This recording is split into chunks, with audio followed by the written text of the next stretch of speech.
boyfriend back with another booty bonanza. And of course, this is a very special episode because I've just returned from my first expo of the year. That's right, Retro City Festival that took place on January 20th and 21st at the Pomona Fairplex here in California. Very exciting. Man, what a fun time that expo is. Got to see so many great friends. Got to hang out with the likes of Matt Bandy, Chris Roberts, Gamester81, Vintage Video Game Geek, NES Complex. The list goes on. I had such a fun time, and if you ever get a chance, please make it out. You will not regret it. That being said, what did I get? So much stuff. I was very focused this year. As you all know, I'm going for a complete Super Nintendo collection as well as a complete Nintendo Power collection. So I was very focused on finding those games and magazines that I have remaining. And I came out good. But I also got some other stuff. So why don't we start with that? First up, a couple gifts. This one came from a good friend, Chris Roberts. He's always looking out for me. That guy finds gold at the swap meets. Not that this is gold, but he knew I was looking out for ColecoVision games, and so he gave me this one free of charge. Super Action Football. Yeah, nothing special, but always looking to add another ColecoVision game to the collection, and it's really crisp and clean. So thank you, Chris Roberts, for that. The second gift I got came from my good friend Matt Bandy. He's looking out for me. And actually, this is a really cool one because I had no idea about what I'm about to talk about. You'll see. So, he got me, I wish I knew the actual title of this. It's one of the DBZ games for Super Nintendo, right? There was plenty that never made it stateside. And on first glance, this looks like it is a Super Famicom game, which it is.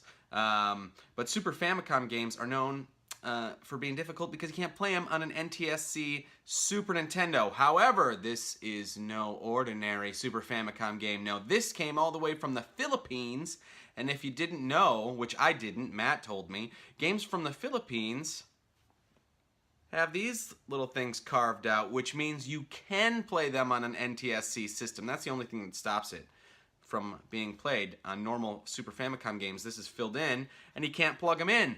But now I can, and I can play this game. How cool is that? So thank you, Matt Bandy, for DBZ. I wish I knew. I'll find the title of the game, and I'll put it down on the whatever over here or whatever. Cool. So those were my gifts. Very cool.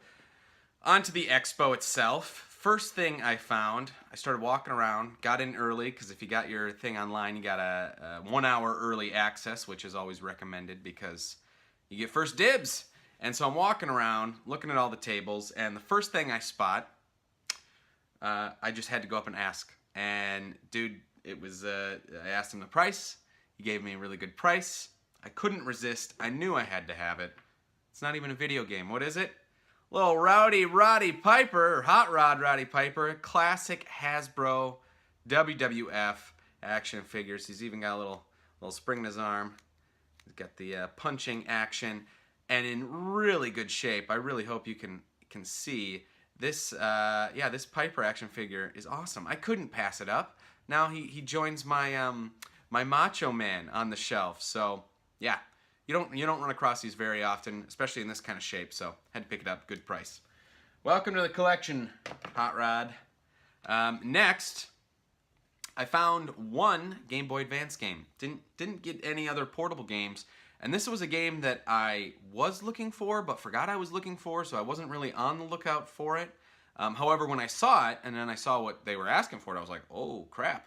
I got to get this game. And so I haggled them down, got an even better price, and I picked up Dragon Ball Advanced. Let's get this focused in. Dragon Ball, it didn't even focus, dang it. Dragon Ball Advanced Adventure. Now, if you guys don't know about this game, really fun, highly recommended. It's a beat-em-up.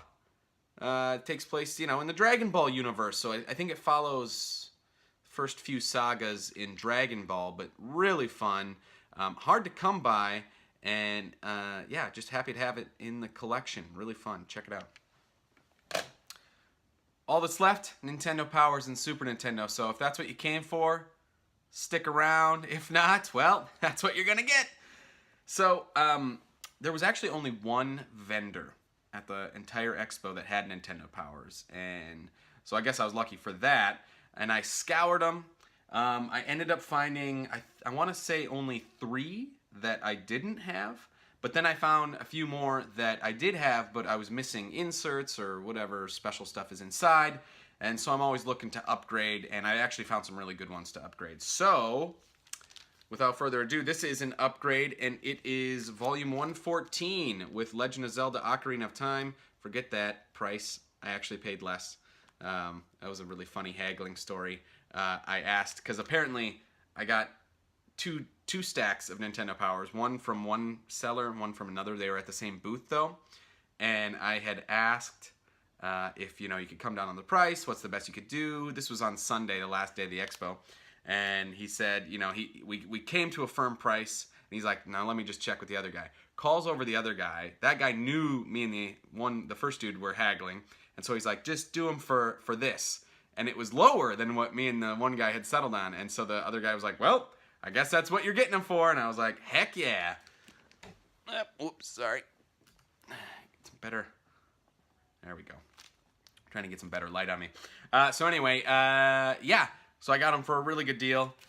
Issue 114. This is absolutely complete. It has a lot of, well, screw it. Let's take a look. It's got a lot of inserts in this one. I know this is a special, like, double-sized issue. It's got the poster, which is right there. It has, yes, the Super Power Supplies catalog, which those are hard to find in these, I found out. That little mail away. And, yes, this is another thing hard to find. So it's got Pokemon Power, which almost always are ripped out. And so I was really lucky to find that complete. Next issue, another upgrade. And that is issue 133. So it's got a little rip. I wish the address label was still on there, but what can you do? Another upgrade, 134. With Kirby 64 on the cover. And I think this was an upgrade as well. 182. Resident Evil 4 on the cover. Actually, I think this one had... The only thing I was missing was, if I'm not mistaken, Zelda 4 Swords stickers. Yes. So, needed that little... That's it. That's all I was missing. Had the poster, everything else. But I didn't have those darn stickers. Now I do. Upgrade. And then the final upgrade was 197. 197. Then these 3 were original, did not have. Now I have them in the collection. 166 with The Sims on the cover. 183 with Pikmin 2 on the cover. And then finally, this one, 249, which anything that has Zelda on the cover, any Zelda game, they are always more in price. So I was lucky to get this for a good price. This has Spirit Tracks, so $249. And it was the subscriber edition, which I like those better. And that's it for Nintendo Powers. All we have left is Super Nintendo. I managed to snag 5, count them, 5 Super Nintendo games I was looking for. All of them were on my wanted list, which means they're the harder to find games still of what I am missing. So I was very happy about that. Got them all for really good prices. And the Creme de la Creme I traded for, got a sweet price. But the first one is First Samurai. And if you've never played this game, so I was playtesting all these the other day, this is a bizarre game. It's a platformer where you're a samurai, you got a sword, and you got magic. It's nothing special, but it's really weird. And like, for instance, when you get food, which regenerates your health, you hear that, Hallelujah, Hallelujah. And yeah, it's just a bizarre game. Try it out if you get a chance.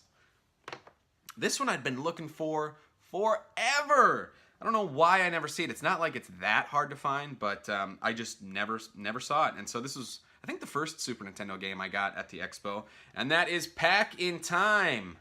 Pack in Time, a little Pac-Man platformer adventure, and not the greatest game, but for some reason difficult to find. But it was also the last Pac-Man game I needed on the Super Nintendo, which means subset complete. Now we're getting down to the nitty-gritty.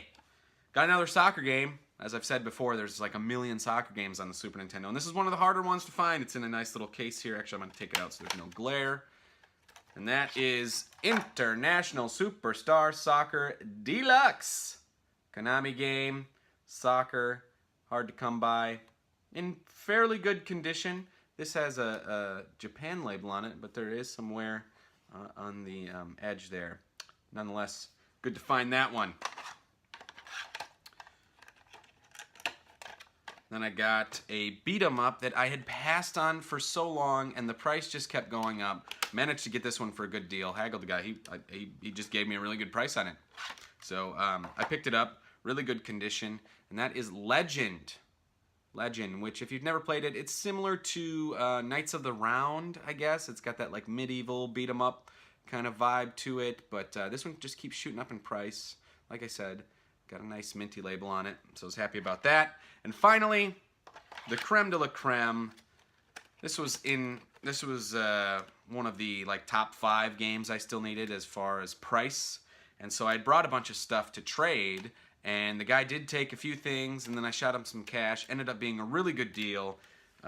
Very, very clean version of this. I saw a few of them at the expo, but this one was by far the nicest, and so I'm glad that I got to go home with it. And that is Pocky and Rocky 2. So, really fun Natsume game, kind of a, it's like a shoot 'em up, I guess, like a like an overhead shoot 'em up type thing, but you're able to walk around freely. Really fun games if you've never tried them. Of course, this one is like floating around, you know, $280 to $300 right now. Ridiculous price, but really fun. And so I'm glad to get it. It was also, because I already have Pocky and Rocky 1, the last Pocky and Rocky game I needed, which means subset complete! And that's it, guys. That is all I got at the Retro City Festival. Again, such a fun time. Highly recommend it. Hopefully it'll be back next year. I think so. And if you get a chance, check it out. Until next time, boyfriend out.